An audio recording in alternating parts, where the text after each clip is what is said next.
All right, we're on to video number 2 for our pop art photo editing.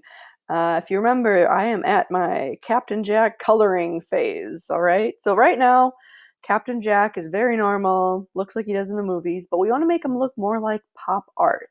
You should have looked at that PowerPoint presentation I have to kind of get some examples, but just to kind of throw an example up there, I'm going to type in Andy Warhol and Marilyn Monroe, because this is kind of our inspiration for this project. All right. So, Andy Warhol is a very famous pop artist, and he made work kind of like this. He took humans, he took people, he took products like soup cans, and he added a lot of bright colors to them. So you can kind of see by the examples that are popping up, these don't look like real people quite as much. You got some purple skin, you got some crazy makeup. So our goal here is to kind of get our art to look like this. Andy Warhol did this with printmaking, so thank goodness we're using a computer because that's quite the task to do with printmaking. So our inspiration is lots of bright colors here. So back to my Captain Jack or whomever you are working on right now. Um, this image already has color to it. So right now our goal is to get rid of the color because we're going to do our own coloring. So right now, if I would just click on one of them, it would only edit that one box. And I'm all about making life easier for you. So instead of having Jack copy 1, Jack 1 copy, all these different Jacks on your background layer, we're actually going to squish them all together. We're going to merge them.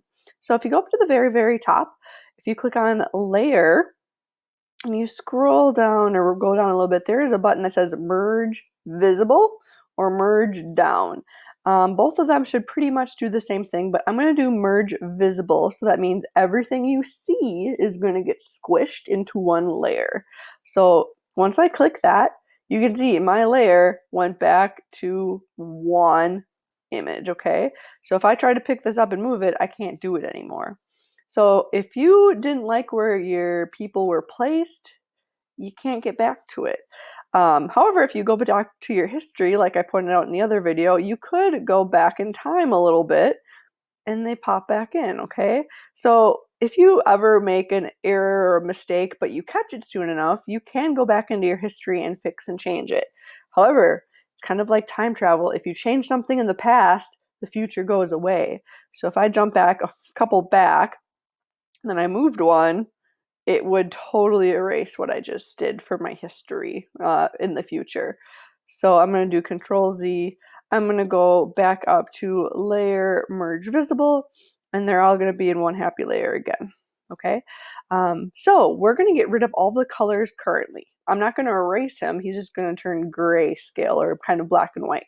So I'm going to go to the very top adjustments, and there are a lot of options in here, and these are kind of fun to play with when you are kind of working on your own or if you're doing your own side project. I totally encourage that. But we're going to go to hue and saturation. Hue is another name for color, and saturation is how bright the colors are. So if you see right now, I'm just going to kind of play around with this. If I change the hue, it changes all of the colors. Okay, we don't want that.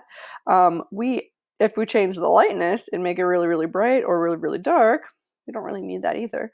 The one we need is saturation. So if I went all the way to the right, it would look super, really, really bright. But we want to make this grayscale, so we're going to drag it all the way to the left.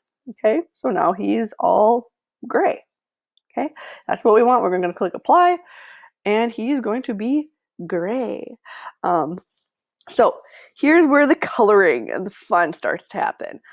Like I said, I'm going to look at Marilyn Monroe one more time. We're going for bright colors. This is going to get kind of crazy. It's all right. We're going to go for it.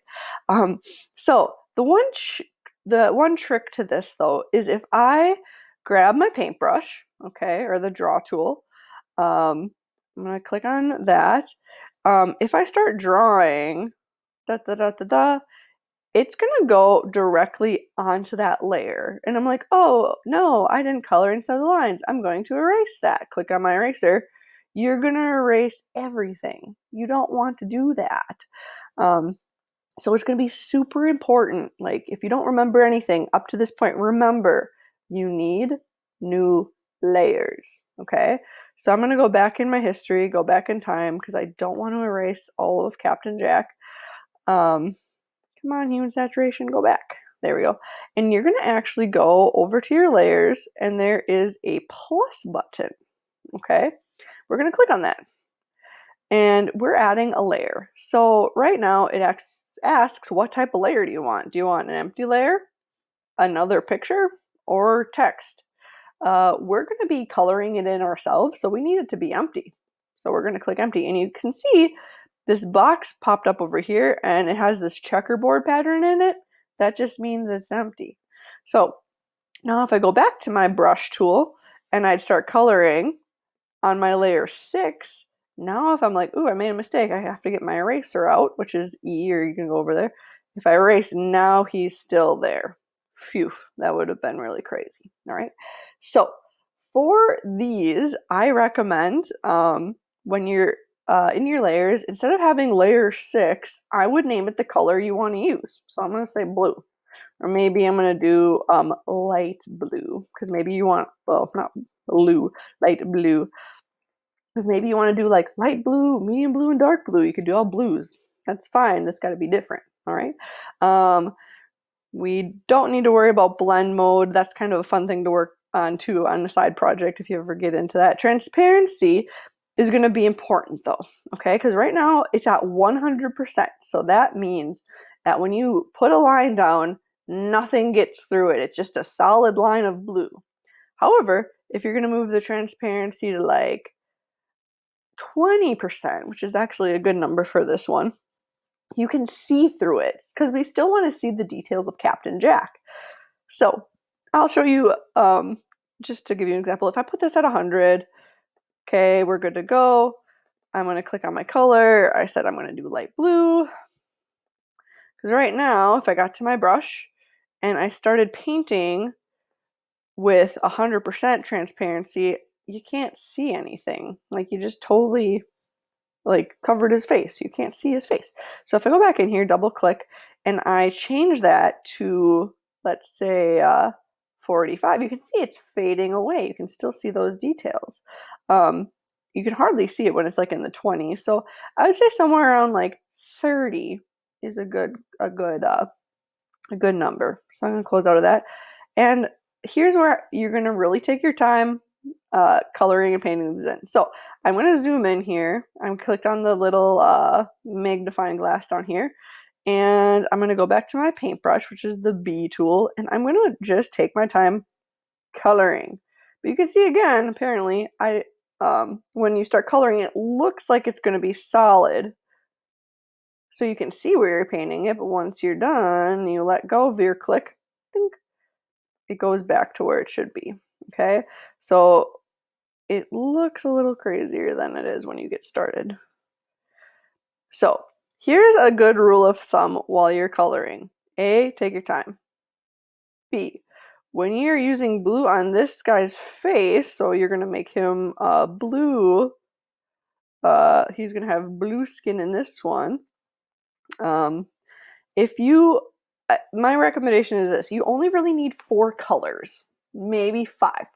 Because if you have this blue on his face in this box, if I hold down my shift bar, a little hand pops up so I can click and drag. Maybe in this one, you use the same color blue, but you do only his headband. Okay? Because it helps make the piece feel a little more unified, a little bit more together if you're using the same color everywhere. Okay? So you can see as I'm coloring this, his headband turns blue. And if I were taking my time really close right now, I probably wouldn't even be coloring over his little headband decoration. I'd probably use a different color for that. Okay, so then maybe in the next one, okay, I gotta erase this though. This is bothering me because I put it on his headband in this one. I'm gonna make that smaller. I'm gonna make that a solid circle. I'm gonna erase. Okay, sorry, that was really bothering me. I'm gonna click Shift, drag down. So maybe in this one, when I'm painting, go back to my brush tool, the letter B. Maybe in this one, I'm gonna make the entire background blue. Okay, you don't have to worry about all the little details, but you wanna put that color in every box, but just in a different spot. Okay, so if I double click on the hand tool, the options come up to do 100%, fit, or fill. I want to fit my screen so I see what's going on. So like I was saying, if you do blue, you put them in all the boxes, but just in different places, okay? You really need like a clothes one, a skin one, a background one, and maybe like an extra one. So that's why I said 4 colors. But if you really are getting like detailed and you want to do a lot of stuff, by all means go for it, okay? Um, when you're using your brush tool or your eraser tool, if you ever want to change the size, it's up at the top. Because in the layer, if I double click on that, we already changed the transparency to 30. You don't need to worry about the opacity on the top one, because opacity and transparency are kind of the same term, because transparency is see-throughness, how much you can see through it, and opacity is how not see-through it is. So they're like opposites that fit together. So don't worry about the opacity. But changing the size will be helpful. Like for my background on here, it's gonna take me forever if I use this little one. So I'm gonna go maybe make that a little bit bigger, and I can keep coloring. So you really want to take your time though. I was looking through some examples from the other grades from previous years, and the ones that look the best are the ones that just took their time. So that is a beautiful part about this online coloring. You have all the time in the world, really, besides doing other classes and other things. But this is a good thing to do if you just need a break from your math or your whatever you're working on. You're just like, oh, I just need to color. Or I need to get this. I need to do some art for a while. It's a good break from your normal stuff, and it's I don't know. I think this is a really good project to do distance learning wise. So remember while you're doing this to save it. Okay, lots of saving, files save. It will keep saving over and over and over as the next version. So now I'm on Benon 6S2. But save it a lot. If you're ever going to add a new color, you're going to want to scroll down into your layers and plus another color, make it empty, and maybe that one is going to be, double click there, that's going to be pink. Sure. Transparency, like I said, 30 is a really good number. I can even type it in. And I'm just going to click out of there because that's good. And maybe I'll double click on that circle and find a pink. Okay. And then when I go into my brush, I want to make sure I'm on the pink layer when I'm doing this. Okay. So if you have questions, let me know. Send me an email. But the goal here is to get the whole thing colored in. So there should be no more gray or light, white, darks. Like it should be really brightly colored. Like I said, have any questions, let me know. If this was too fast or you missed something, definitely rewind it. Save it often. The worst thing is that when you're working on something for like an hour and then your computer crashes, you're like, I lost everything. I've had that happen to me after working many hours on projects. So make sure you're saving. It's really, really, really important. All right. I'm going to have a Dropbox into the Google Classrooms for this, or this is going to be an assignment that I'm posting. So definitely add your finished photo editing into that folder when you're finished. But otherwise, yeah, keep on working. Any more questions, let me know. I know this is kind of a weird time for everyone, but if you have anything, let me know. I'm gonna help you out. Okay. Stay safe and enjoy this project.